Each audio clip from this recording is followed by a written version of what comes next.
Hi, everyone. I'm very happy because I have a treasure for you. I have an equine life coach, medical massage therapist, 2 times business owner, and Waldorf teacher with me here.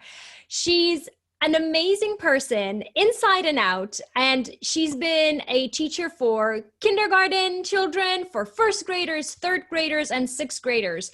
She focuses on helping people with mindset and emotional regulation through her work, both for children and for adults. And she loves helping people and empowering as many people as possible around this world. And hopefully this platform will also give her that possibility. Welcome. Thank you so much for having me here today. I really appreciate having the opportunity and to be able to connect with so many people around the world. It's really an honor. Yeah, we are. We have so many people around the world, which is amazing to actually have the different perspectives from both experts and the parents, because the parents will have the possibility to give us their feedback as to what have they learned, what are their takeaways. And that is amazing because no matter where you are, your experience is going to make you special. Absolutely. All right, so tell me a little bit about what kind of got you into this whole niche of equine life coach, especially taking into account the teacher's perspective. Yeah, thank you so much for asking. So the work that I do with horses, like I've been involved with horses since I was 5 years old, just off and on. And I found that they really helped me with the things that I struggled with when I was a teenager. And just that whole social emotional learning piece and emotional regulation. And I've always been a very kinesthetic learner. And in school, both as a student and as a teacher, I've noticed that many teachers don't actually facilitate kinesthetic learners. I'm really happy to see that that happens more in Montessori schools, in the Reggio Emilia schools, and Waldorf schools, of course.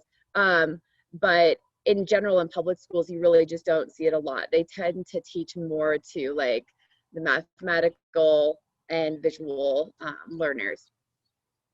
But there's 9 different learning styles out there through multiple intelligence theory. So if you don't already know about that theory, it's a really great thing to get to research and learn more about how you and your children process information.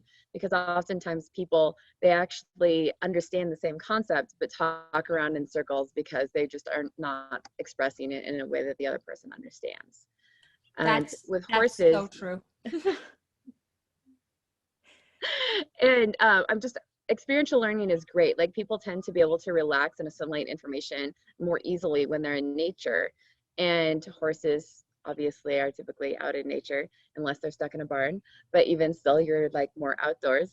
And it's just easier to connect and learn through that kinesthetic experiential manner. And people that struggle with sensory processing, it's also a really great way to engage them in academics and help them regulate their bodies as well as their minds. So when I found horses and I learned through my postgraduate work at Prescott College that you could integrate that with academics after I got my BA, my master's in education, and my Waldorf teaching certificate, I was like, oh my gosh, like where's this been all of my life? And I was so grateful to find that avenue, because the amazing thing about horses is that the sky's the limit. Like just you can let your imagination go and creatively build these amazing like interactive activities for kids, for adults, teenagers, like all of them, to be able to meet them in ways that they wouldn't be able to be met in a traditional setting. Even in a Waldorf school, it just really allows them to be more present in that one-on-one experience, even if you're in like a smaller group setting. And it allows them to drop their guard. And horses don't have an agenda other than to keep themselves safe. And they're really interested in leading, like learning from people as well. And they're only going to engage with you if you're authentic. And that's really helpful for kids, you know, and they're like, and adults obviously as well. But to have a safe space where you can engage in a way where you feel like really heard and seen, and there's no filter with that horse. Like what you get from them information wise and engagement is completely pure. And you don't have as many considerations as you might have even with, you know, like peer-to-peer learning or with a teacher. And it just allows them to assimilate the information more quickly, both in learning and in life coaching and counseling. I love it. So, like you said, the connection between the human and the horse as a way of communication is pure, meaning the horse is going to tell you the truth, but if you don't tell the horse the truth, that's not going to work. And with people, unfortunately, there are some, exterior shells that we put on and masks and yes, I'm fine. And, but, your leg just got chopped off type deal. So taking all of that into consideration, what do you think parents should do in order to help almost replicate that connection or that bond people are able to build with horses, to build with their own child, almost to put the parent in the horse role? How do we exhibit and expect our children to be authentic with us as well? Oh, that's an excellent question. And one that is oftentimes uncomfortable for some people, because what it requires is vulnerability. And you have to just be really honest with yourself and where you're at, and be able to be vulnerable with your children and allow them to see that you've struggled, and role model for them what you did in those moments to be able to functionally get to a different place, and so that they can resonate with you on a deeper level and feel less judgment and less pressure in their engagements. And that's something that I viewed over the years as a teacher, something that parents really struggle with, to communicate with their kids. Because oftentimes people want to be the authority on something, but they sometimes forget the journey that made them the authority on something. Oh, I love that. I love that. People want to be the authority, but they sometimes forget the journey that they had to go through to be the authority. I love it. It kind of just rings so many bells in the sense of everyday activities that parents forget that they had to go through as well in order to learn, to develop, and to even individualize from their own family. And yet they expect something different or a different experience for their children, where the natural one is having issues and having troubles and having rebellious periods and whatnot. So how do you help parents get that understanding that you went through this too? Why don't you share that experience? Well, I love working with the horses because we can ask the questions and see how the horses respond to their answers, and then it gives them a visual and visceral experiences to what that feedback is. And it doesn't have anything to do with me as an individual. I'm just the guide. I ask the question and then they get to experience the reaction without a filter. It's just a really beautiful thing. And because the answers are always inside the people already, the horses, they help pull them out of themselves so that they can see from more of a bird's eye view, right? And then they come back into their heart and are able to process that with by being humble, with humility and more grace. And it allows them to have a greater bandwidth for patience with themselves, with their children. And the horses are really great at communication and boundaries. And that's something that most of us in our day-to-day lives get to work on. And with children, especially with kids and adults for that matter, spending so much time behind a screen, we lose that ability to really recognize the nonverbal communication and the micro expressions. Is somebody holding their breath? Are their facial muscles tightening? Are they leaning away from you? Are they leaning in? What is it that they're communicating with their body? And is their body language aligning with what's coming out of their mouth? So it's just something that's really important. And having healthy boundaries, while sometimes the initial response with kids is not super fun, it's really important to have those healthy boundaries with your kids, because it's about keeping them safe and creating that space of loving authority, right? Because if you have a really healthy, beautiful relationship with your child, they know that you love them. Then when you have those boundaries with them, they know that it's coming from a place of love, not a place of oppression, right? It's not just do this because I told you to, right? They're well, why, right? Especially if you don't have that bond already. There's definitely a time and place when you say no, and there's no time for, it's not about a conversation, It's just the answer is just no, and they need to be able to own that, have that boundary, right? And that's something that we all get to work on. And I'm not saying that any parent that struggles with that as a bad parent at all. Like, it's a journey for all of us. I think it's really important for that to be heard. But just like communication, vulnerability, owning when you don't have the bandwidth to necessarily be as calm and rational in your engagements is super important, because kids, just like an adults, have difficulty sometimes when they're emotionally struggling at wrong targeting, and they're going to be mean potentially to a parent, to a sibling, to a like family pet, because they're struggling with being able to express their emotions in the right way. And as parents, as adults, as different role models in the community, that's why it's so important for us to be able to focus on our interpersonal work, so that we can have better ways to role model what healthy direction of emotions is about. Because it's not about not being angry, because anger is a really like natural response to when we feel or see injustice, right? And like, it's just a different extreme of like, oh, you really love somebody. But when you really love somebody, if you don't have the healthy mechanisms to communicate those things, that can like present itself in a not functional way either, right? And so like, emotions are the beautiful like rainbow in life. And it's just about being able to teach our children how to communicate their experience, why they're feeling that way, and teach them what to do with that emotion.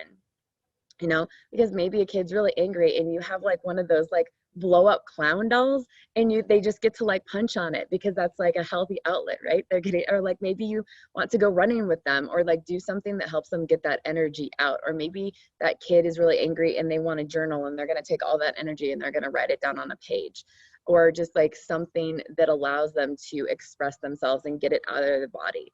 Society, I feel like, oftentimes really struggles with this concept of anger. Like, you're wrong if you feel angry, but that's not true. Like, you're not wrong for feeling angry. You're wrong if you hurt somebody because you're feeling angry and you didn't have a functional way of like communicating it or getting that energy out of your body, you know? So I feel like at the end of the day, everything really just boils down to healthy communication, healthy boundaries, and vulnerability. And that then like with teachers are doing the best job that they can too. Like, there's this really beautiful thing when you go and you talk to your teacher. If your kid is struggling, like the teacher and the parents are in the same camp. You both want what's best for that kid, and you're going to see different aspects of that child in both environments because they provide different stimulus. And trying to have rules that are like in being in alignment and understanding that there's a time and place for different actions. Like, you're going to act differently if you're at the library versus at the like park, right? You're going to act differently if you're at school versus if you're at home, like playing with your friends. Like, you're going to act differently if you're going to a ball game than, than if you're going to like your grandparents' house. Like, there are all these different situations. And that's why it's like, yes, the rules are different here at school than at home. And that it's important to be able to honor all the different pieces and communicate your needs. And if your kid needs something, advocate to your teacher. Like, it's so important. Like, we want to know what's going on and what works for you with your children at home. It makes our life easier if we can just have that open communication channel, and to be able to support each party in the realm of like where they're the experts. Like, you are the experts about your kids. Like, they're yours. We're the experts about education. We went to college for X number of years, you know, like we have all the experience teaching, you know. And it's not about being arrogant about either piece. It's about honoring that each person that engages with your kid has something to offer that's really beautiful. And just how do you do what needs to be done to support them? I love everything you said. You touched upon so many important issues that we as parents must understand. That number one, teachers are not out there to get you or your child for any mistakes that have happened, Yeah. or the teacher is not out there to kind of scold your child and scold you for your parenting skills. No, they're trying to show you which areas maybe just need a little bit more love for your child at home to support the educational or social.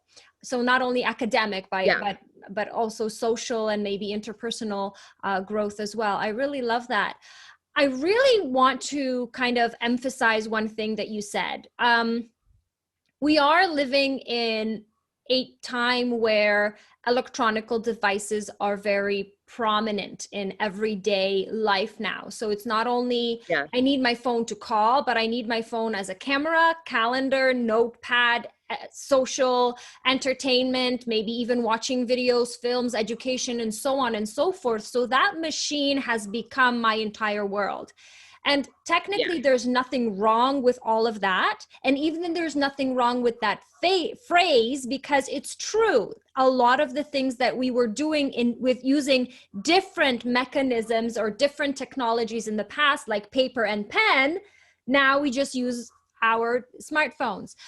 However, they do limit, like you said, micro expressions and even those filters where you need to look beautiful because you've got a bronzer or, you know, special eyelashes or whatever that's stuck on your face when you're doing Snapchat or Facebook or whatever. What that means is children won't learn those micro expressions, those what's happening type looks where they can actually evaluate their role in the social communication that they're having with that person or group. And if they can't learn, then how are they to know? You have to teach them at home, maybe without scolding, but actually showing them what they ought to pay attention to. Like you said, the horses help create that environment. Yeah, absolutely. And I know a lot of parents worry about their kids' safety in this day and age. And that's actually a really big part of it, is that when you teach your children how to be more aware of that energy that a person has, like everybody, we talk about space bubbles, right? And like how we feel in some people, we can let more into our space bubbles than others. Like that's a real thing.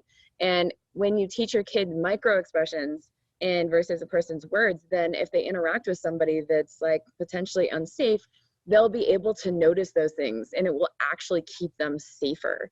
So that's the important part of it.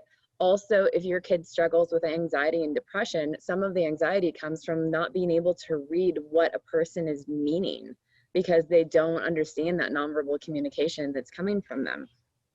Also, physiologically, over time, like the distance that we can see as humans has reduced significantly since we have been looking at screens so much. Because back in the day, like a hunter could see like really, really far, right? And the muscles of the eye, like we don't use the muscles of our eyes as much because we're like this all the time, right? We look right in front of us. We're not looking to the sides and whatnot. And so the muscles in our eyes are actually not as strong as they once were.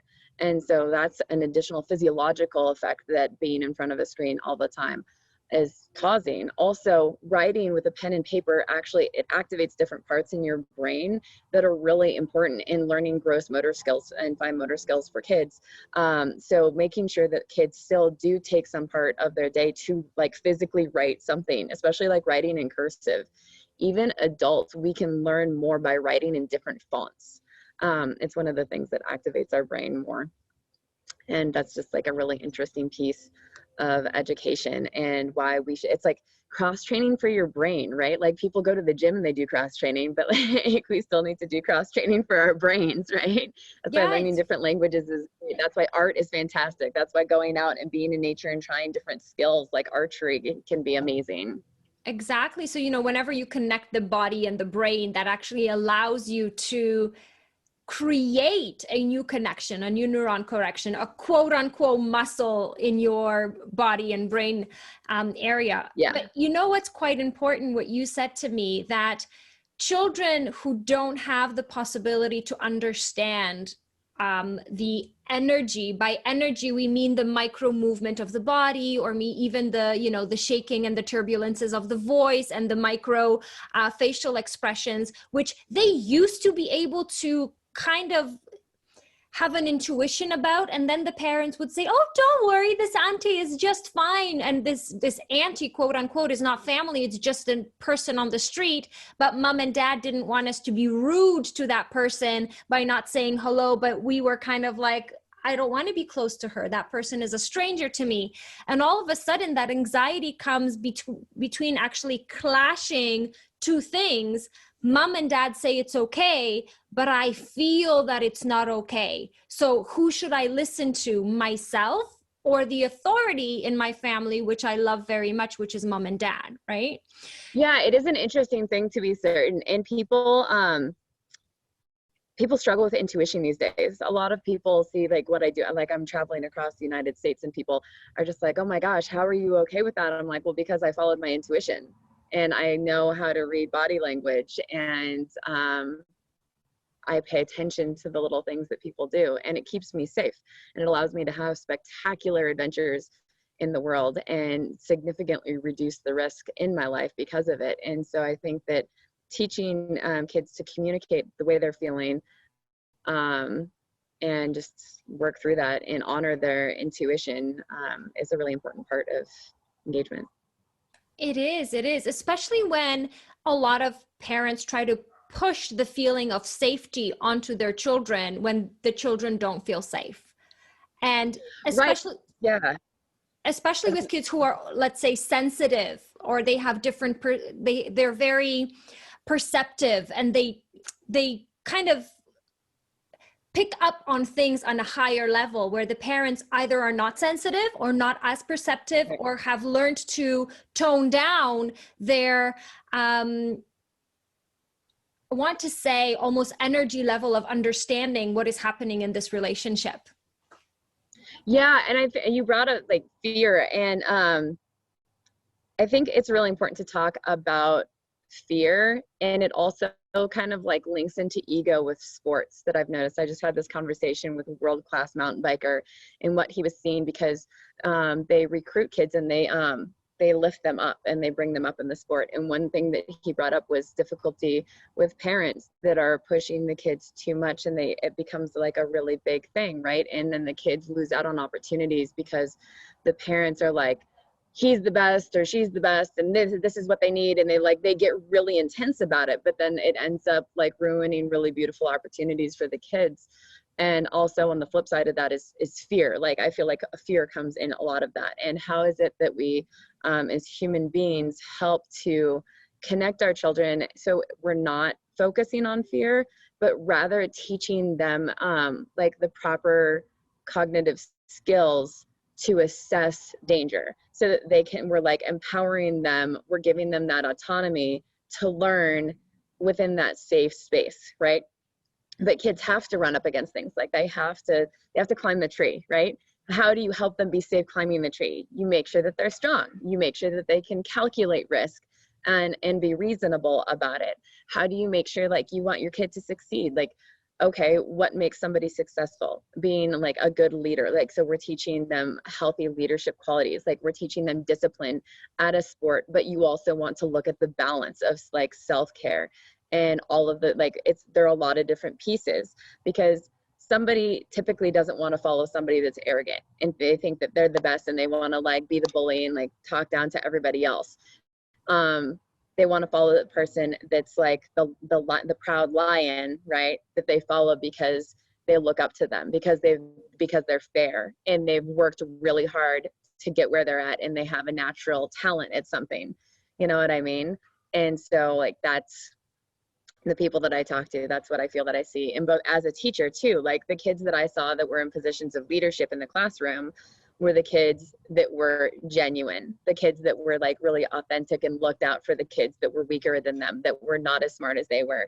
And they always made sure to include them in any experience. And so I think like in the classroom, like that's what we do to make the best experiences for our kids. And when we can have grace, for instance, when we come across bullies, and when I say grace, I don't mean like you should say like what they're doing is okay, but rather that if a kid is a bully, it's because they're in a place of pain. So how do we create a space to allow that kid to feel seen and heard, so that they don't feel like they have to be unkind to other people to get the attention that they need? I love it. I love everything that you're saying. And, you know, it all boils down to what we actually started with. Be authentic, be truthful, find connections, and allow that feeling of whatever feelings you have. Is it fear? Is it anger? Is it happiness? Is it worry? Whatever that is, make sure you're with that child to go through all those feelings, no matter how old or how young they are. If they're one and they're scared of their own dad because dad was away for the weekend, and then all of a sudden, not quite sure, because children, when they're little, they forget. Dad shouldn't be upset. Yeah. Or, you know, when they're No, two don't and take they're scared of grandma and grandpa who come for Christmas and they haven't seen grandma and grandpa for a month. Don't push them into their arms because grandma will be upset if you don't give her a kiss. No, let your children warm up to the idea of this person coming into my family. And then the genuine relationship between grandchild and grandparent will be formed, as opposed to mom will push me into grandma's arms and then I will stay away from her the whole evening or afternoon. Yeah, I love that you brought that up, because it's really about doing things at the appropriate gradient. And what I mean by that is, like, you don't take a kid that's in first grade and give them college material for, you know, and just honoring where each person is at. And like kids, they like, why do they become uninterested in like educational material? It's because either it's out gradient, it's too much for where they're at, and they're just like super confused, and then they get tired, they get headaches, they like all these sorts of things start to manifest as signals of that. Or they're just like, why am I learning this? Like, at what point in my life am I ever going to need to know this material? And so if you can make it relatable for them, right? Make it real. And maybe you need to format it a little bit differently. Like, why do I need to know math? Go outside and like build something. Show them how math is important for building something, or talk to them about something else that they love doing and relate whatever subject that is down to the foundational aspects of what it is that they're doing. And it's just so important, because that's what I see a lot with kids, is that like people want their kids to learn something really fast, and maybe they're just not there, but we just have to honor the steps. And if you go at a slower gradient on the front end that meets your kid, they will skyrocket educationally so much faster than if you try and push a whole bunch of material on them that they're just not ready for. So it's sometimes we just have to step away from ourselves, and it's got nothing to do with what we want them, like where we want them to be. And we just have to honor where they're at. And everyone will have a I love it, especially if I kind of think of it from the perspective of, if your cake should be in the oven for an hour to bake and to rise and to be yummy and tasty, if you crank up the heat, 50 degrees more, and then maybe you'll shorten the time by half, you'll just burn the cake on the outside and inside it'll be raw. That's right. That's a beautiful analogy. No, I love that. And it's just with emotional regulation and people understanding that personal accountability has to do with understanding that your internal world is like your external experience is framed by your internal world. So the better mindset that you can have with it, and understanding that we are all responsible for our emotional response, the better your experience will be with everything around you. You won't be as reactive, your kids won't be as reactive, and just honoring that, like, hey, like I don't have as much bandwidth today, I need to go for a walk, or I need to, like get a sitter or something like that. And be like, I love my kids, but if you fill your own cup, you're going to have more for your kids. You're going to have a better experience with your kids. And I know that that's sometimes more difficult. I think that parents are superheroes. All of you are amazing. I don't have kids. I've had my own kids from the standpoint of like teaching lots of kids, and they were like my heart and soul. And I have a 5-year-old nephew and a 6-year-old niece, and I get to engage with them. So I do have experience with the children, but wow, I just think all of you are amazing. And I think that parents, for the most part, really just don't give themselves enough credit. So I really want to just let you know that I know I've laid a lot out there for all of us to get to work on, but you've got this. Oh, that is such a wonderful message to actually close on. Guys, as parents, you got this. Like, you are amazing just the way you are. And all these little tweaks that we're actually giving and sharing here at the summit are for you to enjoy parenting just a little bit more. But that doesn't mean we want to improve you. We just want to give you a better experience, because you already are amazing. Absolutely. It's just a little bit more. Life is about a journey, and each of us get to do something different. And someone told me once, who's a coach, he said, if you try to be just 1% better every day, that's 360% better in a year. I love it. I love it. And I think that is something that we will leave this whole summit with. Be 1% better tomorrow than you are today. And then in a year's time, you'll be so much more glowing and growing. All of yourself. Thank you so very much.